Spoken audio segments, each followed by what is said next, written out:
என்னை பாராட்டி இருக்கின்றார்கள். வருகை தந்திருக்கின்ற அனைவருக்கும், மேடையிலே வைத்திருக்கின்ற அனைவருக்கும், என்னை இப்படிதான் உயர்த்தினவர் என்ன உயர்மாக்கிட்டார். ஏன்னா எப்படி உயர்த்துன்னு கேட்டீங்கன்னா இது மாதிரி தான் உயரணும். ஏன்னா எப்பவுமே நான் பேசும்போது தான் மின்சாரம் நிற்கும். அது ஒரு சாபக்கேடு. ஏன்னா கல்லூரியில் சரியான கண்ணு மணி தான் பேச விடுவாங்க. அந்த நேரம் தான் மின்சாரத்தை மாற்றுவாங்க தமிழ்நாட்டில். ஆகவே அந்த நேரம் மின்சாரம் மாறி நான் வந்து தான் மைக்கில் நிற்க வேண்டியதான். ஒரு 10 நிமிடம் 15 நிமிடம் பார்த்தா மின்சாரம் வராது. ஆனால் என்ன இன்னைக்கு தெரியல, கலெக்டர் பேசும்போது நின்றுருக்கு. அதனால் கலெக்டர் தான் நம்ம வந்து சொல்கிறோம். ஏன்னா கலெக்டருக்காக அப்படி ஒரு கலெக்டராக பேசக்கூடியவர். இருந்தாலும் இந்த மின்சார இலக்கியத்தை பற்றி ஒரு தடவை நாங்கள் திருவண்ணாமலை ஐயாயிரம் கூட்டம் தான் நானும் பேராசிரியர் அப்துல் காதர் ஒரு கூட்டத்துக்கு போயிருந்தோம். ஏறக்குறைய ஒரு 5000 பேர் அந்த அரங்கத்தில் நிறைந்திருந்தார்கள். ஆனால் அந்த 5000 பேரும் 28 மணிக்கு மின்சாரம் நின்று போச்சு. ஆனால் எல்லாம் தூங்கினான். 10 மணி ஆச்சு. நான் சார் நான் ஊருக்கு போகிறேன். இல்லை இன்னும் நான் இப்போ உங்கள் பேச்சு என் பேச்சு கேட்டாங்க. 2 பேர் இருப்பாங்க. நான் சார் நான் பேசலை, நீங்கள் பேசுங்க. ஆனால் மின்சாரம் வரவே இல்லை. ஆனால் 10-30 வந்து மின்சாரம். அப்போ வந்து அவர் அப்துல் காதர் சொன்னார், நான் சொல்ல நல்லா புரிஞ்சுங்க, நான் நல்லா பேச மாட்டேன், ஏன்னா எனக்கு நான் தெரியும். அப்போ தான் சொன்னார், எல்லாம் தூங்கிட்டு இருந்தான். நான் சொன்னேன், ஐயா எல்லாம் தூங்குறாங்க, எப்படி பேச போறேன்னு. இந்த பாரு நான் ஒரு விஷயம் சொல்ல போகிறேன், அதை கேட்டு எல்லாம் கை தட்டாங்க பிடிச்சுவாங்கன்னாரு. என்ன சொல்ல போற எனக்கு ஆச்சரியமா இருந்தது. அப்போ தான் அவர் சொன்னார், நாள் முழுவதும் அணைத்தால் அது மின்சாரம், இரவில் மட்டுமே அணைத்தால் அது சம்சாரம். அதனால எல்லாம் தூங்கியதெல்லாம் கை தட்டணும். கை தட்டுறேன்னு என்னோட வார்த்தைகள் அப்படி பேச ஆரம்பித்தேன். அப்படி ஒரு மின்சாரத்தை பற்றி சொல்லலாம். ஆனால் நீங்கள் இந்த மேடையில் வந்து பார்க்கும்போது காலையில் இது வரைக்கும் எவ்வளோ பேர் பேசுகிறாங்க, பாராட்டினாங்க. நான் எப்பவுமே குடும்ப விழாவாக நினைத்து அழைப்பது யாருன்னா வேலூர் பிஎட் நிகழ்நிலை பக்கத்தில் இருக்கிற வேந்தர் விஸ்வநாதன் ஐயாவை தான் அழைப்பேன். ஆனால் இந்த முறை ஐயாவை அழைக்கும் போது 25, 26, 27 இந்த 3 நாட்களுக்கும் வெளிநாட்டிலிருந்து மாணவர்கள் வருகை தர இருக்கின்றார்கள். அவர் குடும்பத்தோடு வருவாங்க. 25, 26, 27 நீங்கள் ஆகவே கல்வி வைக்க வேண்டும் என்று கேட்டார். ஆனால் குடியரசு நாளை கொடியேற்றி விழா நடத்த வேண்டும், அதை வேறு நாளில் நடத்த இயலாது என்று சொல்லி அந்த வேந்தர் என்றால் வேறொரு வேந்தர் அவர் தான் தட்சிணா பங்கேற்ற வேந்தர் அருமை நண்பர் டெய்லர் நண்பர் அவரை அழைத்து அவரும் கொடியேற்றிட்டு மாலையிலே வருகை இருந்திருந்தார். நான் ஏன் சொல்கிறேன்னா, இப்படி வேந்தராக வந்து விழாவுக்கு கட்டுப்பட்ட ஒரு பாடம். நான் உயர்வுக்கு காரணம் என்னன்னா, இந்த கட்டெல்லாம் கிடையாது. நான் உண்மையை நேரம் சரியான நேரத்தில் செல்வேன். சரியான நேரத்துக்கு சரியான காரியத்தை முடிக்கணும்னு நினைப்பேன். டைம் பங்க்சுவாலிட்டி அது என் வாழ்க்கையில் லட்சியமாக கொண்டிருக்கின்றேன். இவ்வளோ பேர் பாராட்டினீங்க. இவ்வளோ கொடுக்க நான் உயிரோடாக இருந்தாலும் எல்லாத்தையும் ஒரு வரைபடத்தில் ஒரு கரும்புள்ளி ஒன்று இருக்கும். அந்த புள்ளி என் வாழ்க்கையில் உண்டு. அது என்ன என்று நான் சொல்லுவதற்கு இயலவில்லை. இருந்தாலும் அதையெல்லாம் நான் பொருட்படுத்த மாட்டேன். ஏன்னா மக்களுடைய மகிழ்ச்சியாக இருக்க வேண்டும் என்று நினைப்போம். நான் ஒரு திரைப்படத்தில் பாடல் உண்டு. அந்த பாடலை வந்து 1000 கைகள் மறைத்திருந்தாலும் ஆதவன் மறைவதில்லை, ஆணைகளிட்டே யார் தடுத்தாலும் அலைகடல் ஓய்வதில்லை, ஆடிவா ஆடிவா என்று அந்த பாடல் வரும். அதை புரட்சி தலைவர் எம்ஜிஆர் வந்து புரட்சி அடைகிறார் பொழுது அந்த பாடல்களை மாற்ற வேண்டும் சொன்னார். எப்படி மாற்றார் சொன்னால், ஆடிவா ஆடிவா என்ற படத்திற்கு ஆட பிறந்தவளே ஆடிவான், ஆட பிறந்தவளே டா போட்டிருந்த முதல்ல. ஆனால் அதற்கு பிறகு அந்த நாட்டை ஆடக்கூடிய ஒரு இளவரசி நாடோடியாக சுற்றி திரிபவராக சரோஜா தேவி அந்த படத்திலே சித்தரிக்கப்பட்டிருக்கும். ஆகவேதான் அந்த படத்திலே பாடல்கள் மாற்றப்பட்டு 1000 கைகள் மறைத்திருந்தாலும் ஆதவன் மறைவதில்லை, ஆணைகளிட்டே யார் தடுத்தாலும் மலையிடல் ஓய்வதில்லை, ஆடிவா ஆடிவா ஆட பிறந்தவள் என்பது மாற்றி ஆட பிறந்தவளே ஆடிவா என்று சொல்லக்கூடிய அப்படிப்பட்ட ஒரு பாடல். இதே போல்தான் ஒரு முறை வாலியவர்களே, ஏன்னா இப்போ கணக்கெல்லாம் ஐயா முத்துலின் கவனெல்லாம் இந்த திரைப்படம் சொல்ல வேண்டிய கட்டாயம் ஏற்பட்டுள்ளது. வாலியவர் ஒரு முறை உலகம் சுற்ற வாலியவர் என்ற திரைப்படம் எடுக்கும்போது எம்ஜிஆர் வந்து யாராகலாம் இந்த படத்துக்கு பாடல் எழுதுன்னு சொல்லும்போது எல்லாம் வரிசையாக சொன்னாங்க. ஆனால் புரட்சி எம்ஜிஆர் என்ன சொன்னார்னா, இந்த படத்தில் அந்த குழு அந்த படத்தை உருவாக்கின அந்த குழு வந்து வாலியுடைய பெயர் விடுபட்டுள்ளது. உடனே வாலியை வந்து நீங்கள் பாடல் எழுதலாம்னு சொல்லிட்டாங்க. வேறு சில கவிஞர் பேர் பாடலாசிரியர் பேரெல்லாம் சொன்னாங்க. வாலிக்கு எப்படி தெரியுது, கவிஞர்லாம் ரொம்ப கோபமாக இருப்பாங்க, கோபப்படுவாங்க கவிஞர். ஆனால் என்ன கேட்டால் நான் கவிஞர் கிடையாது, நான் வெளிப்படையாக சொல்லுறேன், கவிதை எழுதினேன். யாராவது கவிதை எழுதி கல்வெட்டாக்கிட்டா நான் நிச்சயமாக போட மாட்டாங்க. ஏன்னா நான் கவிதை எழுத வாங்கி வச்சு நீங்கள் பாடுங்க. அவங்க பாட வராது, பார்த்தா தான் பாட வரும். அதனால இதுக்கே ஒரு ஏக்கம் போக மாட்டாங்க. ஆக அதை கட்சி இருக்கிறாங்க. இருந்தாலும் வாலி அவர்களை அந்த குழு பாடல் உலகம் சுற்று வாலிபர் படத்தை பாடல் எழுத வேண்டாம் என்று சொன்னபோது வாலி போகணும் நேராக எம்ஜிஆர் அவருடைய புரட்சிகளை அவரை சென்று அவர் இல்லத்தில் செலுத்தார். அப்பதான் கேட்டார், எம்ஜிஆர் பார்த்து நேரடியாக கேட்டார் வாலி. ஏன்னா அதான் ஒரு கவிஞனுக்குள்ள சேர்த்து நேராக பார்த்து படத்தில் என் பெயர் பாடல் எழுத வேண்டாம் என்று சொல்லியிருக்காங்க என்று. ஆனால் அவர் சொன்னார், நான் சொல்லவில்லை, அந்த படக்குழுன்னு சொன்னாங்க.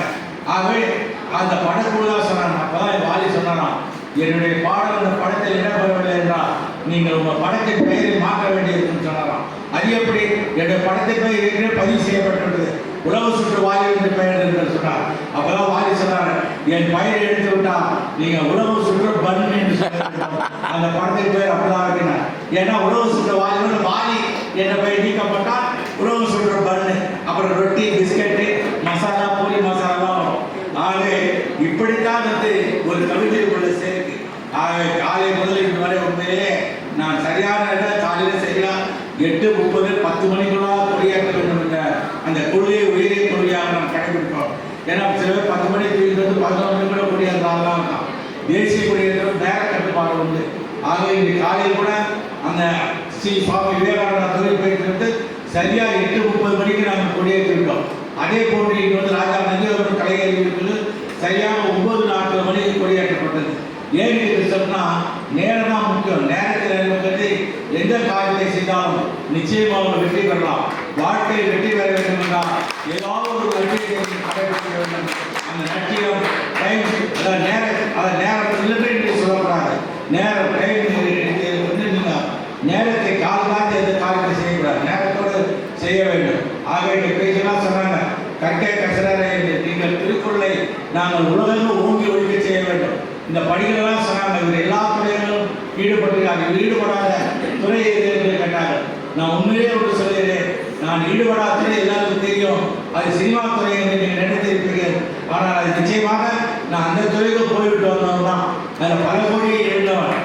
ஏன்னா நான் முதலாக நான் எந்த படத்தை எடுத்துக்கிட்டேன்னா, நீங்கள் பழனி என்ற படம், நீங்கள் ஏற்கனவே பழனி என்ற படம் தெரியும், நான் மொட்டை அர்த்தம். நான் அந்த பழனி என்ற திரைப்படத்தை வாங்கி மொட்டை போட்டவன். ஆகவே அடுத்து பார்த்தா 2வது படம்னா சண்டை. உண்மையிலே சண்டை வந்துட்டு படம் கேட்கலாம். ஆகவே இப்படித்தான் வாழ்க்கையில் வந்து நீங்கள் படத்தெல்லாம் 10-15 படங்கள் மேலே எடுத்தேன். ஆனால் த்ரீ மஸ்கிட்டோஸ் என்று சொல்லக்கூடிய அந்த படம் சென்னையில் சிறப்பாக ஓடியது. ஆனால் ஐயா கூட பெரிய மீஸ் எடுத்திருக்காங்க, அதனால் த்ரீ மஸ்கிட்டோஸ் சொல்ல முடியாது. ஆனால் அந்த மஸ்கிட்டோஸ் படம் சென்னையில் ஓடிச்சு, நான் வேறு மாநிலங்களுக்கு போடவில்லை. ஆனால் ஒரே ஒரு படம் நான் திரைப்படத்திலிருந்து விலகிவிட்டேன். அதுக்கு என்ன காரணம் சொன்னால், இங்கே கேப்டன் என்று சொல்லக்கூடிய தேமுதிக உறுப்பினர்கள் இருக்குவாங்க. அந்த படத்தை யாருமே வாங்கல. கடைசியில் அந்த படத்தை ஏன் தலையில் கட்டிட்டாங்க. அந்த படத்தின் பேர் எங்கள் ஆசா. அந்த எங்கள் ஆசான் என்ற படத்தை திரையிட முடியாமல் என்எஸ்சி என்று சொல்லக்கூடிய 9 ஏரியாவில் ஒரு இடத்தில் நாங்கள் வெளியிட முடியவில்லை. என்னை அழைத்து பதிலே இருக்கின்ற அன்பு என்று சொல்லக்கூடிய அன்பழகன் என்ற அந்த திரைப்படத்தை விநியோக சொன்னார், இந்த படத்தை நீங்கள் ஏன் எடுத்து வாங்கினீர்கள், இது உங்களால் வெளியிட முடியாது சொன்னார். அத்துடன் நான் சென்னையிலிருந்து புறப்பட்டு புதுச்சேரி வந்துட்டு அதை வந்து தொழிலே இருக்கின்றேன்.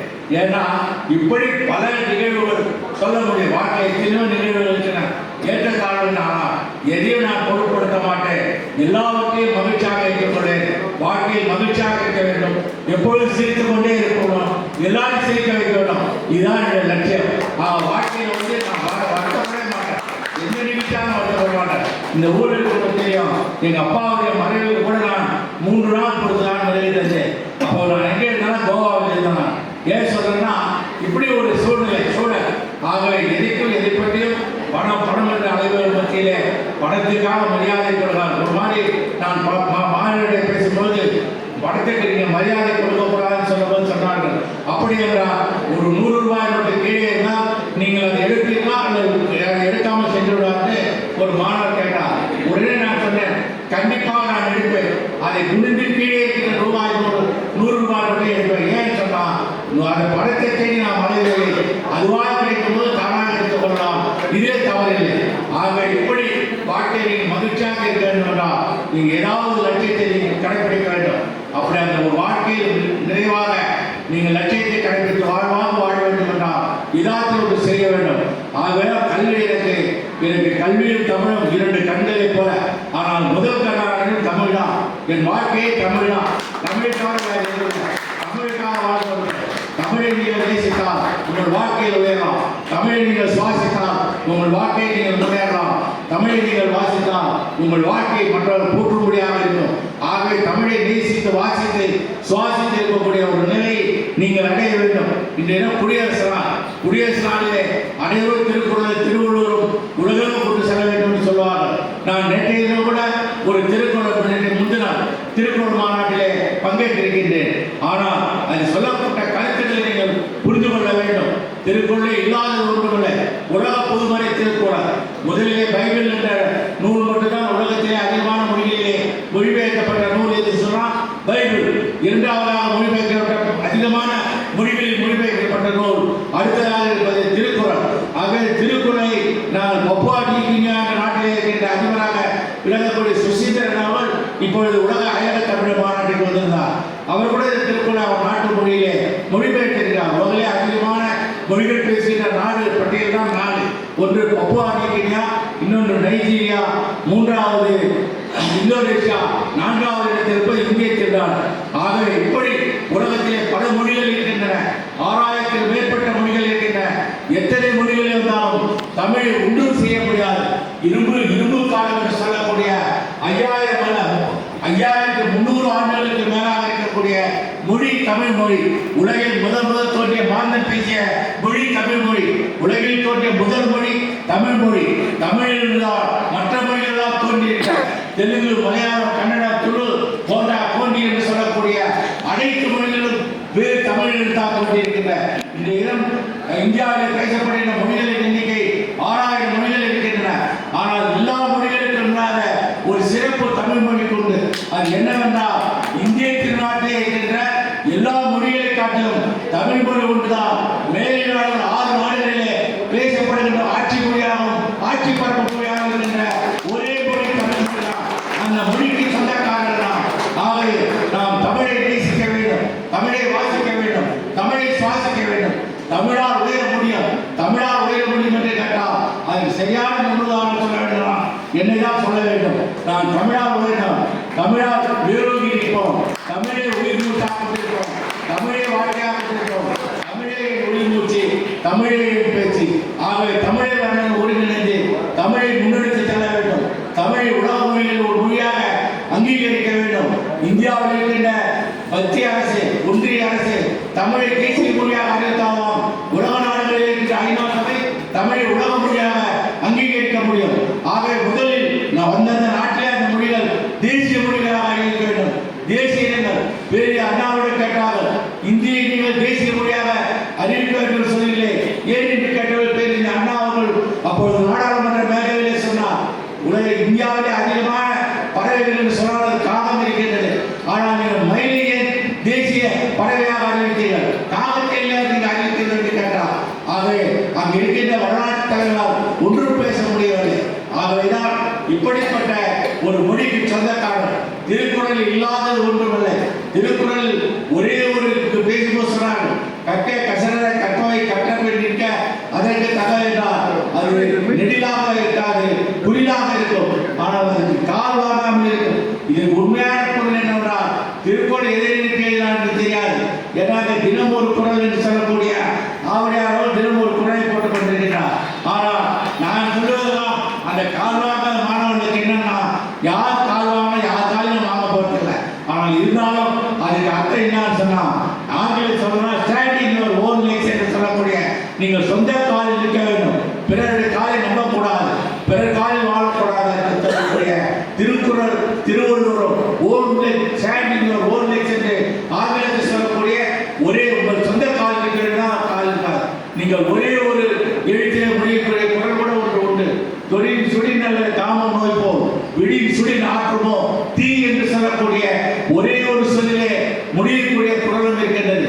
புராண ஒரு குரல் ஆரம்பித்து குரல் முடிக்கின்ற ஒரு குரல் நாடென்ற நாடா வளர்ந்த நாடா வளர்ந்த ஒரு நாடு, நாடு என்பது ஆரம்பித்து நாடு என்று முடியும். இப்படி பல உதாரணம் சொல்லலாம்.